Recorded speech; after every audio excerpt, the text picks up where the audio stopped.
ਸਤਨਾਮ ਵਾਹਿਗੁਰੂ ਸਾਹਿਬ JIO. ਅਮਹਿ ਦ੍ਰਿਸ਼ਟ ਸੁਭ ਕਰੈ ਹਰਿ ਅਗ ਪਾਪ ਸਕਲ ਮਲ।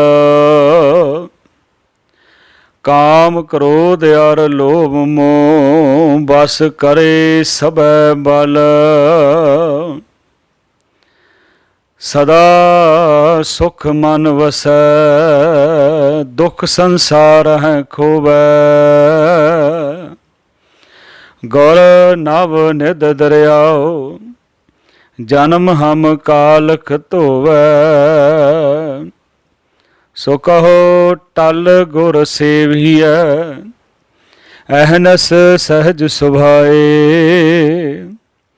ਦਰਸ਼ਨ ਪਰਸੈ ਗੁਰੂ ਕੈ ਜਨਮ ਮਰਨ ਦੁਖ ਜਾਏ।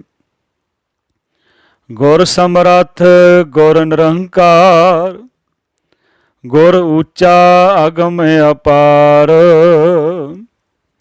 ਗੁਰ ਕੀ ਮਹਿਮਾ ਅਗੰਮ ਹੈ ਕਿਆ ਕਥੇ ਕਥਨ ਹਾਰ। ਕਿਆ ਹਾਂ ਕਥੀ ਕਥੇ ਕਥ ਦੇਖਾਂ ਮੈਂ ਕਥ ਨਾ ਕਥਨਾ ਜਾਈ। ਜੋ ਤੁਧ ਭਾਵੈ ਸੋਈ ਆਖਾਂ ਤਿਲ ਤੇਰੀ ਵਡਿਆਈ। ਪਰਮ ਸਨਮਾਨਯੋਗ ਗੁਰੂ ਪਿਆਰੀ ਸਾਧ ਸੰਗਤ ਜੀਓ, ਅੱਜ ਧੰਨ ਧੰਨ ਸਤਿਗੁਰੂ ਸਾਹਿਬ ਸ੍ਰੀ ਗੁਰੂ ਅੰਗਦ ਦੇਵ ਜੀ ਮਹਾਰਾਜ ਜੀ ਦਾ ਆਗਮਨ ਪੁਰਬ ਹੈ। ਆਓ ਸਤਿਗੁਰੂ ਮਹਾਰਾਜ ਦੇ ਜੀਵਨ ਬਰਤਾਂਤ, ਉਹਨਾਂ ਦੇ ਉਪਦੇਸ਼, ਕਿਸ ਤਰ੍ਹਾਂ ਉਹਨਾਂ ਨੇ ਗੁਰੂ ਨਾਨਕ ਸਾਹਿਬ ਮਹਾਰਾਜ ਦੀ ਸ਼ਰਨ ਪ੍ਰਾਪਤ ਕੀਤੀ ਔਰ ਕਿਸ ਤਰ੍ਹਾਂ ਸਤਿਗੁਰੂ ਮਹਾਰਾਜ ਦੀ ਬਖਸ਼ਿਸ਼ਾਂ ਨੂੰ ਪ੍ਰਾਪਤ ਕਰਕੇ ਭਾਈ ਲਹਿਣੇ ਤੋਂ ਗੁਰੂ ਅੰਗਦ ਦੇਵ ਜੀ ਮਹਾਰਾਜ ਬਣੇ। ਉਸ ਤੋਂ ਪਹਿਲਾਂ ਗੁਰੂ ਬਖਸ਼ੀ ਫਤਿਹ ਪ੍ਰਵਾਨ ਕਰੋ। ਵਾਹਿਗੁਰੂ ਜੀ ਕਾ ਖਾਲਸਾ, ਵਾਹਿਗੁਰੂ ਜੀ ਕੀ ਫਤਿਹ। ਗੁਰੂ ਪਿਆਰਿਓ, ਗੁਰੂ ਅੰਗਦ ਦੇਵ ਜੀ ਮਹਾਰਾਜ ਦਾ ਪਹਿਲਾ ਨਾਮ ਜਿਹੜਾ ਸੀ ਉਹ ਭਾਈ ਲਹਿਣਾ ਜੀ ਸੀ। ਪਿਤਾ ਬਾਬਾ ਫੇਰੂਮਲ ਜੀ, ਮਾਤਾ ਦਇਆ ਕੌਰ ਜੀ।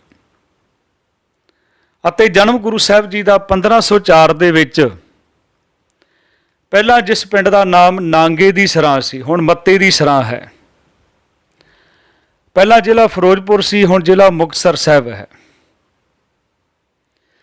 ਸਤਿਗੁਰੂ ਮਹਾਰਾਜ ਦੇ ਪਿਤਾ ਬਾਬਾ ਫੇਰੂਮਲ ਜੀ ਵਪਾਰ ਕਰਦੇ ਸਨ। ਇਤਿਹਾਸ ਇਹ ਵੀ ਲਿਖਦਾ ਹੈ ਉਹਨਾਂ ਨੇ ਕਈ ਜਗ੍ਹਾ ਬਦਲ ਕੇ ਵਪਾਰ ਕੀਤਾ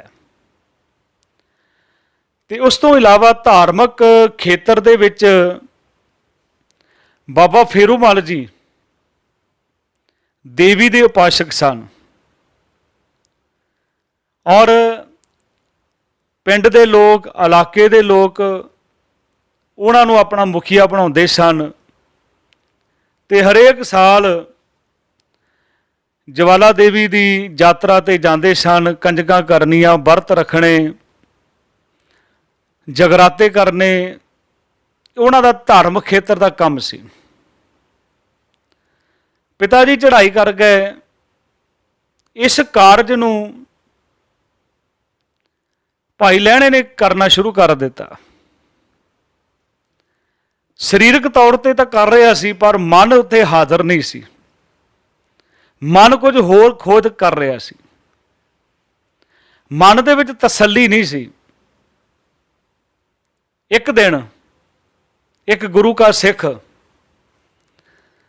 ਭਾਈ ਜੋਧ ਗੁਰਬਾਣੀ ਪੜ੍ਹਦਾ ਜਾ ਰਿਹਾ ਹੈ। ਅੱਜ ਸਾਡੇ ਵਿੱਚ ਇਹ ਬਹੁਤ ਵੱਡੀ ਘਾਟ ਹੈ।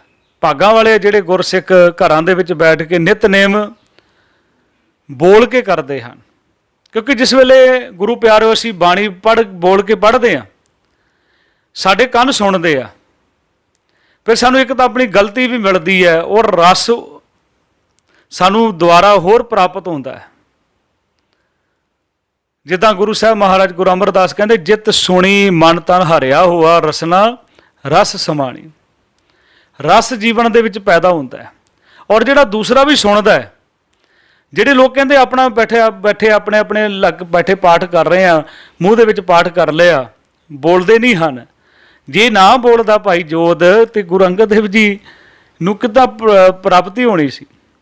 जे बीबी अमरो गुरु अंगद देव जी की सपुत्री बाणी ना पढ़ती, बाबा अमरदास गुरु अंगद देव जी की शरण में किस तरह आना सी। बेनती है अज के दिन के उपर भी सानू बाणी जिहड़ी है बोल के पढ़नी चाहिए है, तो आले दुआले सुनन वालियां नूं भी आनंद आएगा, परिवार दे विच भी आनंद आएगा। गहो विचार जिस वेले वो भाई गुरसिख भाई जोध बाणी पढ़ता जा रहा, की पढ़ रहा है? जित सेवया सुख पाइए सो साहिब सदा संभालिए, जित कीता पाइए अपना सा घाल बुरी क्यों घालीए, मंदा मूल ना कीचई दे लम्मी नदर निहालीए, जो साहिब नाल ना हारीए ते बेहा पासा ढालीए, किश लाहे उपर घालीए।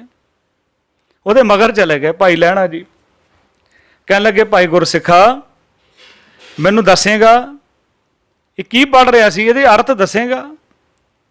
बिठा लिया कोल, कहने लगे भाई जित सेवया सुख पाइए, जिस परमात्मा की आराधना करके सुख मिलता है सो साहिब सदा संभाली, उस मालक नूं रोज़ याद करना चाहिए। जित कीता पाइए अपना सा घाल बुरी क्यों, बड़े सौखे अर्थ है, समझ गया भी जो उस अकाल पुरख की पूजा करिए, उस अकाल पुरख नूं ध्याना करिए, उसकी आराधना करिए, जिहदे नाल सुख मिलता है, आत्मक सुख जीवन दे विच मिलदा है। ते एक होर गुरसिख सी भाई सीहा, जिहदा जीवन देखिया, एक हुंदा किरदार ते एक प्यार। जे असीं बाणी तां पढ़दे हां, जे साडा किरदार अच्छा नहीं है तो फिर भी साडे विच कमी है। अज यही कमी है, माफ़ करना गुरु प्यारिओ, कि साडे जीवन तो कोई प्रभावित नहीं हो रहा। इत्थों तक साडे परिवार के बच्चे प्रभावित नहीं हो रहे। जे असी अमृत छकिया है, बच्चे क्यों नहीं प्रेरित हो रहे? असी बाणी पढ़ते, बच्चे क्यों नहीं पढ़ रहे? उसदे पिछे कारण है, क्योंकि साडे असी बाणी तो पढ़ रहे हैं पर साडे कोल किरदार नहीं है। वो जो असी पढ़ रहे हैं वो साडे जीवन दे विच नहीं आ रहा। ते जिस वेले भाई सीहे दा जीवन देखिया सी, भाई सीहा बहुत गरीब सी। भाई लहणा जी दुकान कर रहे हैं, मजदूरी करता है, 4-5 दिन आया नहीं, रोज़ आता सी, रोज़ जिन्ने को उन्होंने पैसे मिलने उन्ना राशन लै जाना। आ 4-5 दिन बाद आया, थोड़े जे पैसे, कहने लगा आटा दे दो, दाल दे दो, थोड़ा बहुता समान होर लिया। तरस आ गया भाई लहणे नूं, कहने लगे भाई सीहा तो इन्ने दिन आया नहीं। कहने लगा मैं बीमार सी।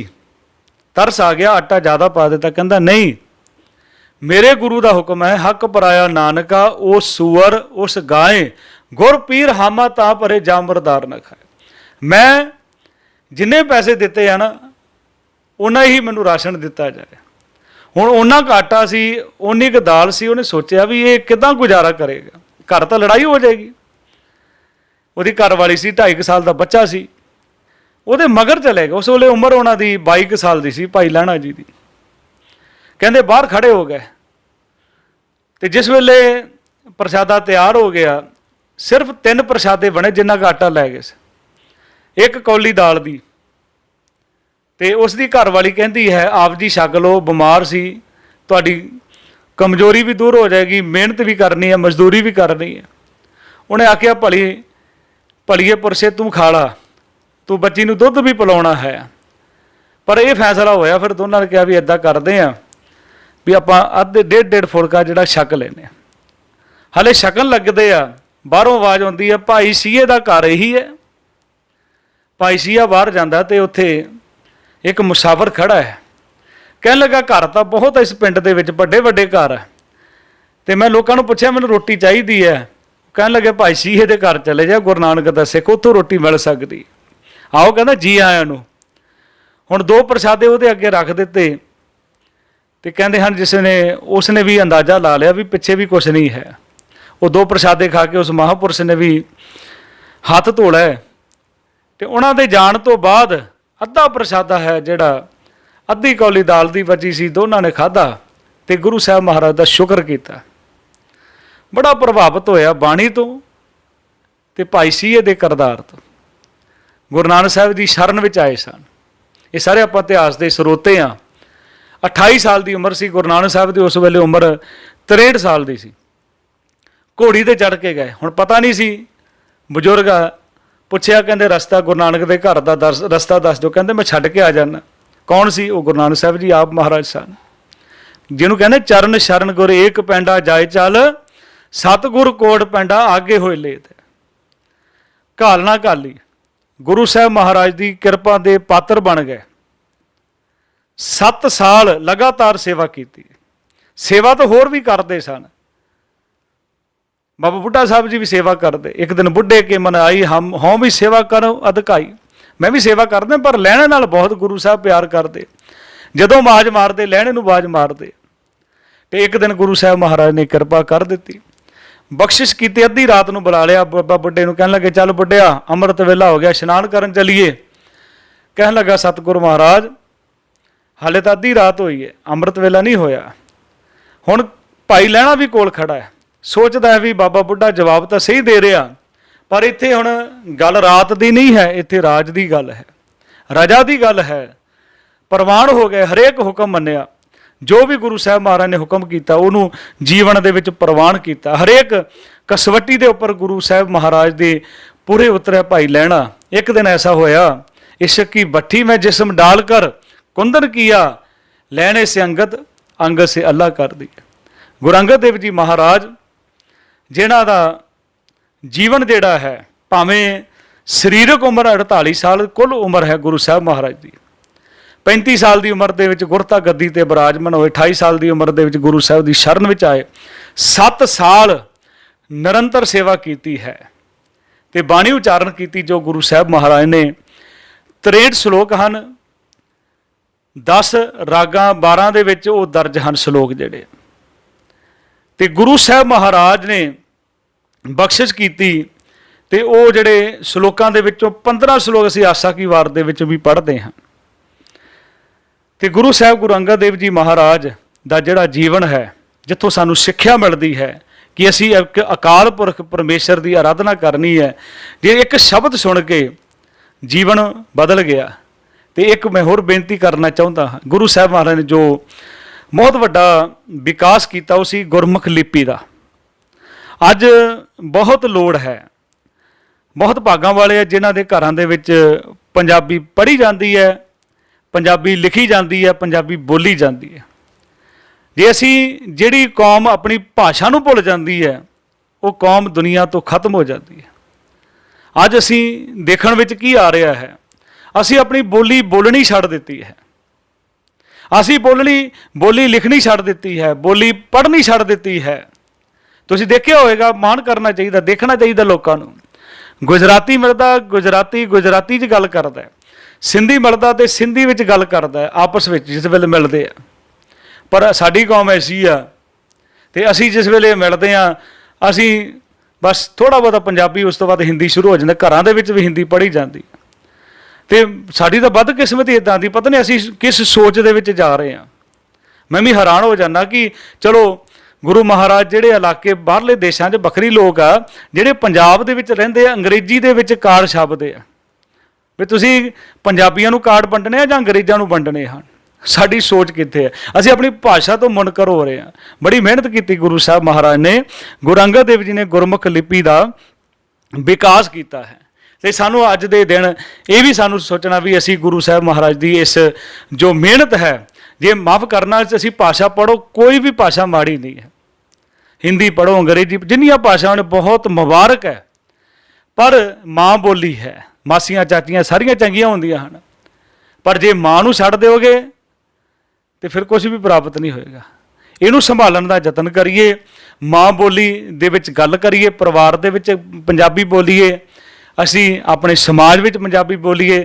ਮਾਫ ਕਰਨਾ, ਮੈਂ ਗੁਰੂ ਪਾਤਸ਼ਾਹ ਮਹਾਰਾਜ ਗੁਰੂ ਗ੍ਰੰਥ ਸਾਹਿਬ ਨੂੰ ਹਾਜ਼ਰ ਨਾਜ਼ਰ ਜਾਣ ਕੇ ਬੇਨਤੀ ਕਰਨਾ ਚਾਹੁੰਦਾ, ਜੇ ਤੁਸੀਂ ਗੁਰਮੁਖੀ ਲਿਪੀ ਨੂੰ ਛੱਡ ਦਿਓਗੇ, ਪੰਜਾਬੀ ਬੋਲਣੀ ਛੱਡ ਦਿਓਗੇ, ਪੰਜਾਬੀ ਪੜ੍ਹਨੀ ਛੱਡ ਦਿਓਗੇ, ਮਤਾ ਸਮਝੋ ਕਿ ਅਸੀਂ ਗੁਰੂ ਗ੍ਰੰਥ ਸਾਹਿਬ ਦਾ ਪਾਠ ਸ਼ੁੱਧ ਕਰ ਸਕਦੇ ਹਾਂ, ਅਸੀਂ ਬਾਣੀ ਦੇ ਨਾਲ ਨਹੀਂ ਜੁੜ ਸਕਦੇ।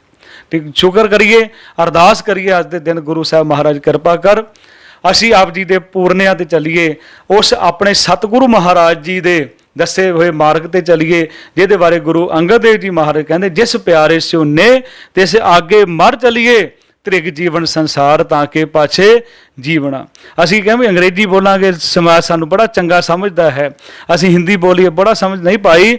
ਜੇ ਅਸੀਂ ਆਪਣੀ ਮਾਂ ਬੋਲੀ ਨੂੰ ਛੱਡ ਦਿਆਂਗੇ, ਭਾਸ਼ਾ ਕੋਈ ਵੀ ਬੋਲੋ, ਫਿਰ ਮੈਂ ਕਹਿ ਰਿਹਾ ਮਾੜੀ ਨਹੀਂ ਹੈ ਕੋਈ ਭਾਸ਼ਾ, ਪਰ ਆਪਣੀ ਭਾਸ਼ਾ ਆਪਣੇ ਜੀਵਤ ਰਹਿਣਾ ਹੈ, ਜੇ ਕੌਮ ਨੂੰ ਜਿੰਦਾ ਰੱਖਣਾ ਹੈ, ਜੇ ਅਸੀਂ ਆਪਣੇ ਪਰਿਵਾਰ ਨੂੰ ਜਿੰਦਾ ਰੱਖਣਾ, ਜੇ ਅਸੀਂ ਗੁਰੂ ਗ੍ਰੰਥ ਸਾਹਿਬ ਨੂੰ ਆਪਣਾ ਗੁਰੂ ਮੰਨਦੇ ਹਾਂ, ਤੇ ਅੱਜ ਤੋਂ ਇੱਕ ਪਰਨ ਕਰੀਏ ਕਿ ਅਸੀਂ ਪੰਜਾਬੀ ਬੋਲਣੀ ਸ਼ੁਰੂ ਕਰਾਂਗੇ। ਇੰਨੀਆਂ ਬੇਨਤੀਆਂ ਪ੍ਰਵਾਨ ਕਰਨੀਆਂ ਆਪ ਸਾਰਿਆਂ ਨੂੰ। ਗੁਰੂ ਅੰਗਦ ਦੇਵ ਜੀ ਮਹਾਰਾਜ ਜੀ ਦੇ ਆਗਮਨ ਪੁਰਬ ਦੀਆਂ ਬੇਅੰਤ ਵਧਾਈਆਂ ਹੋਣ। ਬੁਲਾਓ ਫਤਿਹ। ਵਾਹਿਗੁਰੂ ਜੀ ਕਾ ਖਾਲਸਾ, ਵਾਹਿਗੁਰੂ ਜੀ ਕੀ ਫਤਿਹ।